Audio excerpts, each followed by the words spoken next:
Hey there guys, so basically exactly as predicted, I think it was like 2 hours after my video yesterday went out, we got a drop of Corocoro. So yeah, I'm going to go over everything we saw there. And first I'll say there was nothing in Corocoro about new product or anything like that. So we are very much in the dark. I'll update as I find anything out. But yeah, so the Corocoro, we got all the SPs.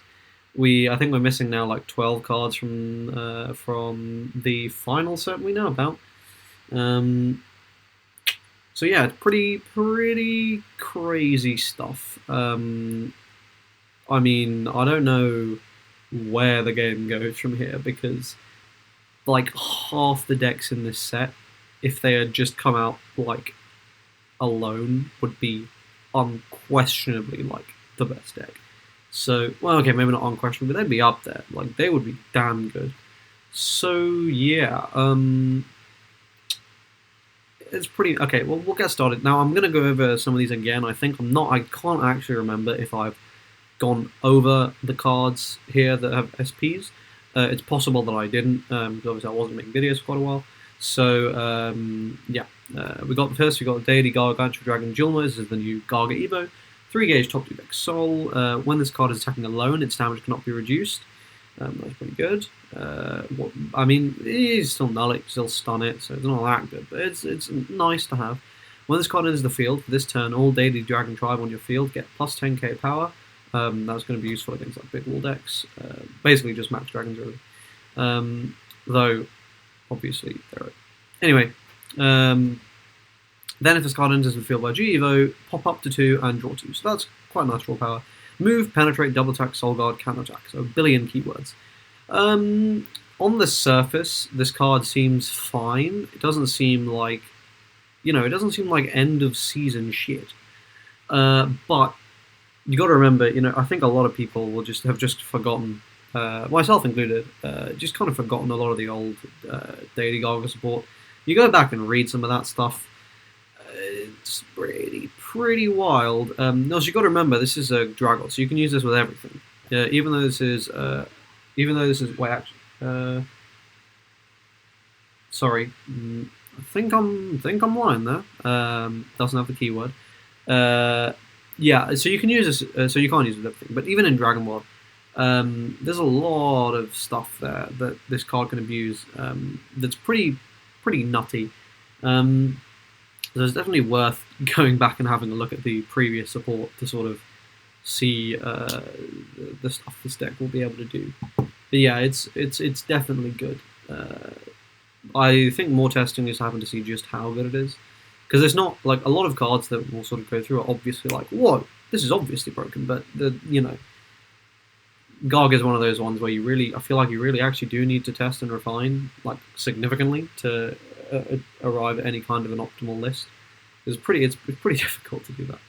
Anyway, here is the SP Amaterasu. Again, not sure if I know this, so we'll do it quickly. It's 3 gauge core cost, counteract during each player's attack phase, draw 2, and then either gauge 1 for this turn, or electricity gain plus 8k power, or gain 2 life for this turn, or electricity gain 8k defense. Penetrate double attack, you're pretty much always going to be using the second part of that when you do use this card. I mean, to be fair, penetrate double attack 3 crit, nothing. It's not bad. That's nice to have, but again, it's penetrate basically got a massive nerf even existing once Grace of the Sun Deity came out. So, what can we say about this card? It's good. It's a draw 2 instead of a draw 1, so it's obviously good there. However, the fact that it is attack phase only means your opponent has the entire main phase on their turn and your entire main phase on your turn to just remove it, and you don't get the plus. Now, obviously, if you possess into it, that's different, but I mean, you generally want to be possessing into Izanami anyway. That is just better. So, I mean, yeah. Now, this does make Izanami 20k defense, which is nothing to sniff at. That's pretty... Sneeze up. There's nothing small. That's pretty big. It's going to be forcing Link Attack, so you can start abusing React Moon, but I don't know. The deck really does have a lot of draw power. I think I'm looking forward to testing it. It is just a lost. It is just a lost engine. It is the best lost engine outside of DDs. That much is certain. Now, how good will it be on its own? We'll need to see. The main. It's got more. It's got 5 spell mills, up to 5 spell mills you can run in main deck. You're still going to be running your 1 Sakura Kabuki. That's staying. How many new ones do you run? I don't know. The fact that it stops casting multiple copies of the same card is pretty nice. There were niche situations where that's going to be good. So yeah, I mean the deck. I'm looking forward to testing it. I can see it. I can very easily see it being tier 1, but will it be top 5 in the game? Tenuous. We'll have to find out. I will say though, it's possible to gain a lot of life with this deck and a lot of cards. So you can abuse time rulings, and that's a thing that I suppose is worthy of its own video. So perhaps I'll make that some other time. But yeah, if you want to, like, I think something that I have been guilty of, and basically every content creator has been guilty of that's ever tried to make a competitive video, or detailing like the competitive viability of decks, is they basically don't take into account time rulings, or they certainly don't explicitly talk about them. So I think that's something that is worth talking about, because basically that can wildly change how viable a deck is. I won't speak too much more about that here. It is a very interesting topic though, so if you want me to make a video about it, I'll happily do that. Anyway, onto the Folktale card. Sweet Dreams Senior event. This card enters the field or is destroyed. Look at the top 5 cards of your deck. Call up to 1 Folktale monster from among them without paying its full cost, and put the rest of the bottom of your deck in any order. It's pretty nice. And if this card is on your field or on the solid Folktale, this card and all Folktale on your field cannot be returned to hand. The ability cannot be nullified by its card effects or double attack. Obviously, a really nice card. Yeah, this is going to see play. Slowly but surely, Emma takes over the entirety of the Folktale monster lineup. They need a lot more for that to actually happen. But yeah, I mean, that'll be wrong. So it's a perfectly serviceable card. Gabrielle.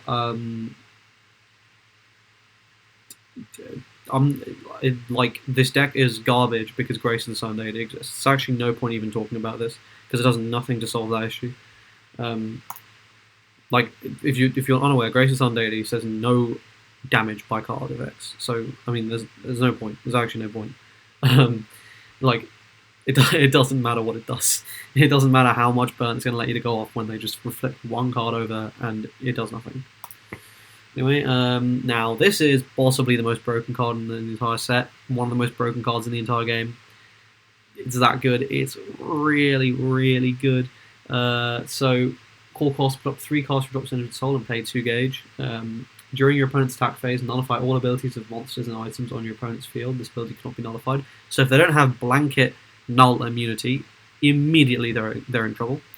On top of that, counteract, during your opponent's attack phase, if there are no cards in battle, choose any number of your opponent's monsters in stand, and the chosen monsters attack this card. This card's counterattack attacks the attacking monsters, triple attack, soul guard, counterattack. And it's a 23-13 move. Okay. Notice that this effect here is not once per turn. This card literally reads, you choose how your opponent attacks, which is mental, because you can genuinely just sit there and go, if he played optimally this turn, I might die. So let me just go single attack, single attack, single attack. None of your monsters have 13k power, so whiff, whiff, and on the 3rd attack I'm just going to phase end you. What are you doing?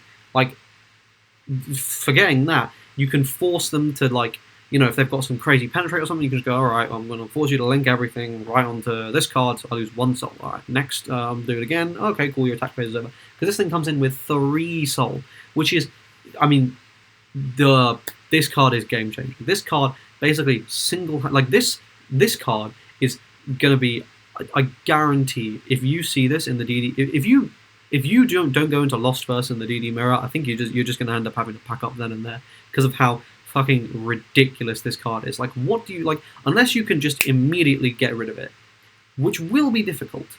Like, I mean, it's doable. There are ways to do it. Obviously, there are ways to do it. But also, if they just Grace the Sun Deity to, like, stop it being removed, you're fucked. So, like, this card is crazy. This card is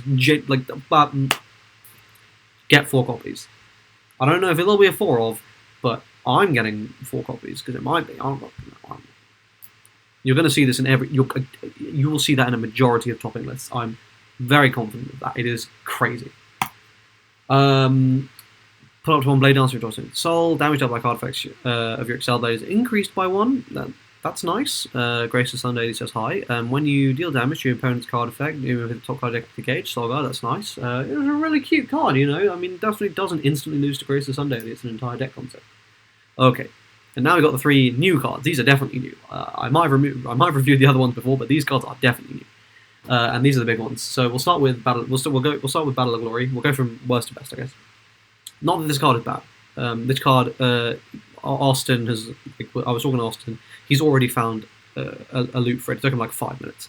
Like, this card makes loops happen already. So yeah, it's not a bad card by any means. It's not once per turn. So you use little flags. Cast will pay 1 life. Counter G Evo. Look at the top 5 cards of your deck. Call up to 1 card with both Dragon and Daily Dragon. Try from among them without paying its call cost on top of the Dragon once on your field, and put the rest on the bottom of your deck. And if you call for this turn, that card gets +5/+5. Now this isn't once per turn. There's a trade-off, obviously, checking the top 5, so it could whiff, but will it? I don't know. There are ways. There was a spell very recently that I think was it this item? Yeah. So this item is going to immediately set up that spell. So there's that. And it's buffing stats. So I mean, yeah, this is decent. I mean, again, you know.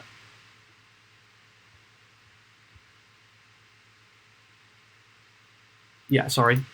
Don't know why that took me so long. It does call, so obviously it's set for loyalty, but yeah, okay. Now let's talk about the new Vanity. My man he's been to rehab. He's better. He's gone over his previous indiscretions. Now let's so it's literally just this is literally just like they literally just took old Vanity and went, what if we just put Epoch's effect on it? If his card's on the field, your opponent cannot gain life. Sick. Bearing in mind also it's a 35/10, so big. This card on your field cannot be destroyed or rest by opponent's card effects. The rest is pretty big deal, so you're getting an attack off with this more than likely, unless it gets Dragon Trapped. And Dimension Door Change, when this card attacks, choose up to 2 cards in your opponent's field, drop all the souls, and then put them into drop zone, and it's got Penetrate. So I mean, yeah, this is literally just a power creep to original Vanity. Will he be cutting original Vanity? Possibly.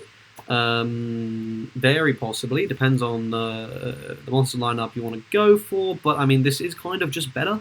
I can't immediately think of scenarios where you would want previous Vanity over this. So, yeah, I guess. But yeah, this is good. And finally, the last card we'll talk about today, I'm not going to do the card today, it's fucking Max Dragon. Counter, just draw 2, and then just gain life. For free, once per turn, but... okay, lost deck. Just to draw 2. Yeah, there we go. Pretty crazy stuff. I mean, I don't really know. I don't really know what to say other than I think DDs are gonna be best deck in format. I'm pretty confident of that fact. They're looking to be a lot more fun to play at least, because now at least like once you're in Lost, it's probably gonna be a little more interesting. Maybe that's bullshit. Maybe it's just gonna be if your opponent gets out bloody eyes, you're done. We'll see. Anyway, thanks for watching, guys, and I'll see you next time. Cheers.